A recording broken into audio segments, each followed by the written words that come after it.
Hello survivors and welcome to another video. In this video we're going to be breaking down Princess and looking at some weapon upgrade options for her, some combat mod builds, and as well as team composition ideas. These are just some ideas to get your thoughts sort of going. This is going to be a decent base build off the bat.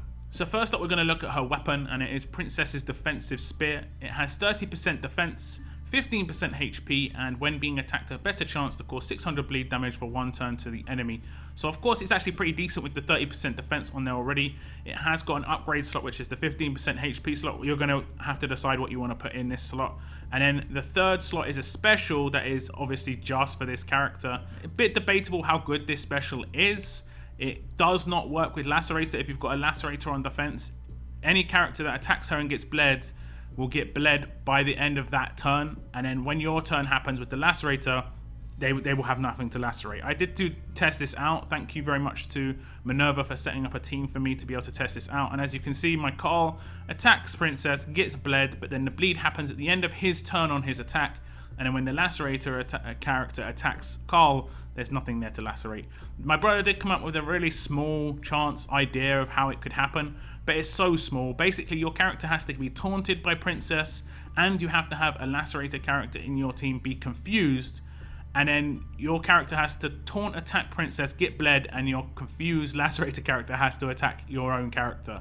So the chance of that happening is really, really small. So I've come up with two weapon builds, and the first weapon build is going to be replacing that special with AP down, adding a huge bonus to AP when attacking in the upgrade slot, and increasing defense to 35%. I think as she's a defensive character, it's just good to keep that defense on her and just increase it rather than adding HP. If it was HP instead, I'd just increase the HP. It's just because it's a defensive stat already, may as well just increase what we already have. Now a huge bonus to AP when attacking is pretty important, just so she gets rushes. There aren't too many AP leaders for melee characters. I think pretty much only all teammate AP leaders work for strong characters. There's no melee character that gives AP. There's no strong character that gives AP on attack at the moment. This may change in the future, but as it's a locked on weapon and you can't change it for something else, you kind of would want to go for AP forever. It may be a waste long term if you do get an AP leader, but we'll get into that into the next stage. AP down is really important because it makes it so that she's no longer a window. People can't just attack her freely and gain AP like they can with the bleed. Now with the second weapon, I am going to make it a bleed weapon because I do understand some of you do want to keep that bleed on her. I don't think bleed's going to be spectacular within raids, but it could be useful in other parts of the game, who knows. And it could just be a bit of fun. You don't want to wait for AP down, I can get that. So we're going to look at when attacked, better chance to cause 600 bleed damage for one turn. So the standard special, a huge bonus to AP when attacking in the upgrade slot, and because we've only used one upgrade so far, we can increase that defense to 40% instead of leaving it at 35 or 30. So she's going to have a bit more defense because of this. Now you could go for a pure stat weapon as well and just have like 30% defense, 30% HP, and a huge bonus to AP when attacking. But I'm not going to really just show that on the screen. You know, every weapon can be a stat weapon if you really want it to be. So these are the two weapon options I just came up with. They're reasonably decent. I think that's probably the best way to go, is just to increase the defense, add AP, and then it's your choice on the special basically. So now we're going to look at the AP gains on the weapons, and they've both got huge bonus to AP when attacking. So it doesn't matter which weapon I'm talking about here. I'm talking about both of them. Now the base AP gain for both weapons, and as she's a defensive character, these are all going to be defense calculations. She is going to gain 42 AP per turn because that's 20 for her base attack, 10 for a huge bonus when attacking, and then an extra 40% as she's on a defense team, which is 12 more, so that's 42. That means her first rush she'll get turn 3. She could be commanded turn 2, but she's going to have a natural rush turn 3, and then she doesn't gain any AP from her active, she doesn't gain any AP from her rush, so it will just be every 3 turns. Second rush will be turn 6, then turn 9, then turn 12, so on and so forth. Now, with a leader, there are no huge leaders that can affect this character. It doesn't make as big a difference, but it's just something to note. She can only have all teammate leaders as well. Someone like Carly, someone like Madison. These are the only leaders that will affect her. There are no melee leaders, like I said before, that affect just melee characters at the moment. Because of this, the all teammates goes to very large leader rather than huge. Like I said, it doesn't make too much of a difference, and because she has AP on her weapon, she's going to be getting 54 AP per turn on a defense team, and this doesn't change her rush in any way. And this is where you could maybe debate not putting AP on her weapon, but it would lock you into always having an AP leader on defense. So if in the future a really good different type of stat leader came out, or someone with a really good rush, and they also had, let's say, Carl's leader skill, let's say you pulled Father Gabriel, you'd be kind of locked in to having a slower version of Princess in this situation if you wanted to keep using her.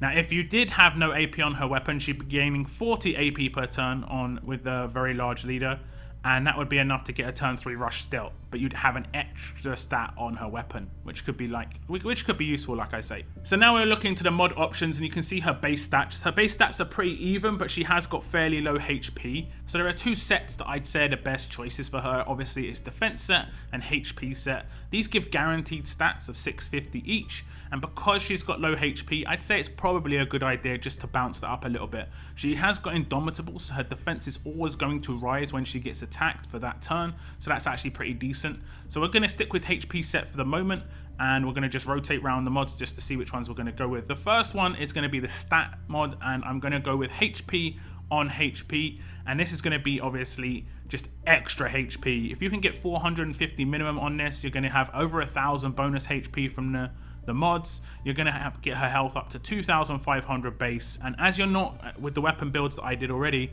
you're not getting any bonus HP from her weapons. That's going to be quite important, especially if you don't have a leader that gives HP. For instance, if you did use Carly, she doesn't give HP, she gives defense against range, so you're going to need HP on the mods in that case.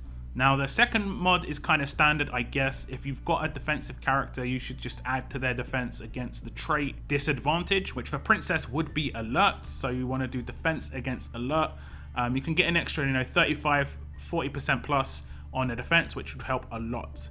Now, as Princess is a strong character, she's going to be coming up against a lot of alert characters on defense, basically. She's going to be defending against all these characters. And alert characters, of course, have stun on defense. They also have Mirabelle, who's quite prevalent in terms of she's got a stun rush. So having stun resist is really, really important. Now, the auxiliary mod, I'd say there are 3 good options here. First option is Graze. I think a lot of people will probably go with Graze.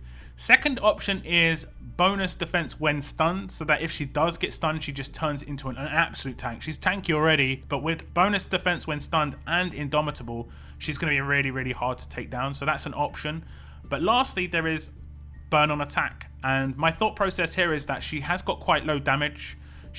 Her damage output would be massively increased with burn on attack. Obviously, if she attacks one character, they're gonna lose up to 1,000 HP over 4 turns, and then the next turn she can attack another character. So these 2 burns can go off at the same time. If you have a fire starter character like Naya as well, the synergy between obviously a burn mod and Naya would be great. So that's another potential. You can potentially use that. But I would say if you want to play safe, just stick with a defensive mod like Graze or increase defense while stunned. Now, the last one is the bonus stat. Now, you can go with more resists if you want, or you can just lay down more stats. You can go with defense stat. Again, this is playing safe, but you might want to test out some resists, like maybe a confuse resist, because obviously you're going to have to face against Shivas. Shivas heavy against melee teams, so confuse could be an issue there. So now we're going to do a rundown on 3 team builds. The first team build is going to be one with quite common characters or free-to-play characters. So first up, the leader is going to be Carl. Obviously, not everyone's going to have this leader, so another character that's going to be quite similar is going to be Rosita. Obviously has the 40-40, less common character, but you could have her instead. If you have a premium character like Father Gabriel, same sort of deal. You can slot him in this slot and he'll do exactly the same job. If not, well, he'll obviously do it quite a bit better because he's got revives. Princess is the done deal on the team because we're building a team around her. And then we've got Shiva, who is going to be the damage dealer. And just obviously there's going to have quite a lot of control and CC with this team. Don't pay attention too much to the order of the lineup. You might want to switch up the order a little bit in terms of not having your 2 like CC characters in a line. Shiva and Princess would have pretty decent synergy because most teams will have maybe one of the resists. I think Taunt will be harder to resist. It's obviously the massive counter there is going to be focus, so that's the only problem you're going to run into. Glenn is just because you have not got a shield on this defense. So if you haven't got a shield on your defense team, running a Glenn is quite important. And then lastly, Cal, or it could be Ezekiel. A Guardian is just annoying. A Guardian is just annoying. Most of the time, if I run into a team like this, I kind of want to take out a Guardian or a Command first, just because they can make other characters much stronger, and that leaves you know, the likes of Shiva and Princess a little bit more wiggle room to just actually gain their rushes and actually get them off. So having Cal in here and Glenn, if people do focus Shiva and Princess, Glenn will command one of them, and if Cal gets those shields off, it will generally go to Shiva and Princess anyway, because Shiva will generally have the lowest HP and Princess has quite low HP as well. Although you're going to stack her mods with HP and you're going to get the bonus from Carl, Glenn and Cal have pretty decent HP themselves. So that's one team build, and that's just a basic team build in terms of free-to-play characters, a bit more widely available. If you've got AP down on all these characters, it will just be a bit slow and a bit annoying to deal with. Okay, so this next team, you're going to be utilizing Carly as a defense leader. Now, Carly, obviously, you can have any character behind her. That's the great thing about Carly. If you are newer to the game and you get your hands on a Carly or anyone else who is known as a rainbow lead, which means every trait can go behind them, like you would have had Season 1 Zeke, if you could get Season 2 Sandy, these characters are going to be really useful. Either of those two leaders could work as well. But the thing with Carly is she gives AP gain. And that's going to be a big bonus to other characters in your team. Not so much Princess if you use the weapons I talked about. But obviously, Princess is going to be the second character. Carly's going to be popping off with those defense buffs, which is going to be useful. Lori, I think Lori is a really good like go-to character within free-to-play. If you have her, she is really, really useful because her entire kit's good. I talked about this before, but her entire kit's good. She's got neutralize, she's got focus, she's got a good rush, so she's great. Glenn is an option if you want to use a command. If you have Sadiq, you could use him as well. Command is always good if you don't have a shield. You just want characters to be popping off a little bit early if possible, just to get a little bit ahead of the game. You know, if Lori was to go off or Carly was to go off, the defense buff could make a difference, basically. Now, the last character can be Cal again, like we had in the last team, or Ezekiel. I think Ezekiel is probably better on a defense team because he can have absolute defense, which is probably a better third slot trait. And the problem with Cal without having a defensive leader is Cal hasn't got great defense. So even if you stack his defense up, it's going to be an issue. Behind a defensive leader, he can get up fairly high, but Ezekiel has pretty good balanced stats off the base. Now, they're both Guardian 2, so they're just both going to be more of a frustration just to slow down the opponent. Now, this team, like I say, is got some free-to-play options in here and basically would be a decent team. I think if you wanted to go heavy on alert characters behind this team, that would be fine. If you wanted to go heavy on strong characters behind this leader, it would be fine.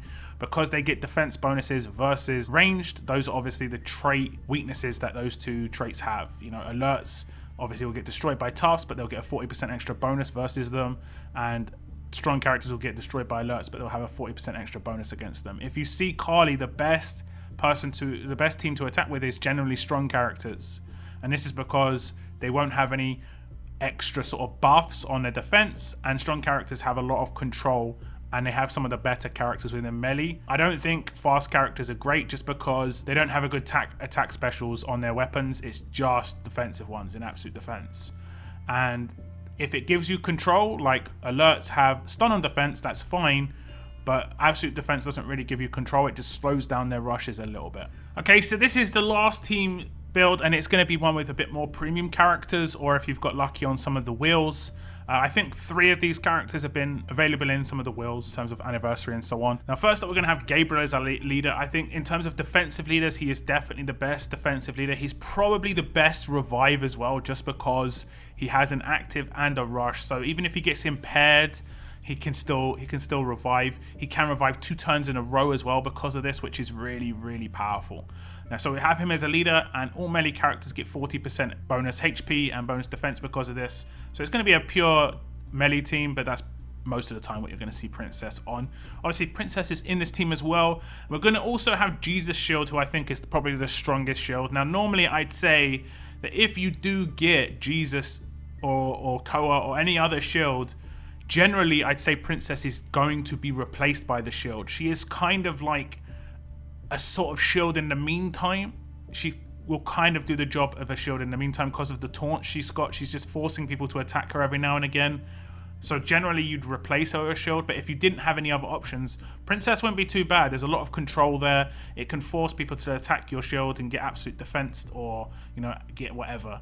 Now, the problem with this, of course, is if people wanted to bypass Jesus, they would use focus, which would make the taunts from Princess absolutely useless. It would do nothing.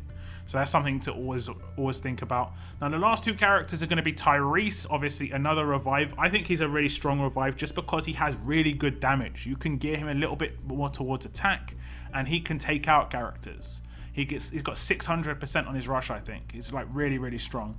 And then we have Glenn, probably the best Guardian character other than maybe Holly, but he's definitely the best Guardian melee character. He can crit on his rush, so that means he can actually Guardian on his rush. He has heals. He's a really good all-round character. Now, the only downside to this team is you're not going to have that many buffs. I think only Tyrese has a defense buff, and it only goes to 2 other people, I think, or himself and 2 other people. Like we had Carly on the last defense team, and she has a 65% defense buff, and that's nothing to be sniffed at. That would go off constantly as well. That would be constantly up. So you might want to mix it up a little bit, but this will be a pretty decent staple defense. It'll take a while to take down, and it actually has pretty good damage. Glenn, Tyrese, Princess will have reasonably good damage output in terms of just whittling your enemy down. If they don't have a healer, they will eventually lose if they can't take out Jesus.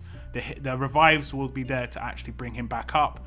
And Princess is just more for annoyance. Like I said before though, if they do have a focus character, her rush, her active are just going to be basically null and void at that point. So that's Princess, guys, and just some ideas on the weapon, mods, and some team builds. Do tell me if you've got other ideas. I always like to read what your ideas are as well. And do tell me if you did claim her from the Thanksgiving event and how you're going with your weapons so far. Have you come up with a certain weapon idea that you want to use that I didn't come up with? Do let me know. But that's the end of this video, guys. Thank you very much. Hopefully this was useful for you. And as always, guys, keep on surviving, guys. Keep on surviving.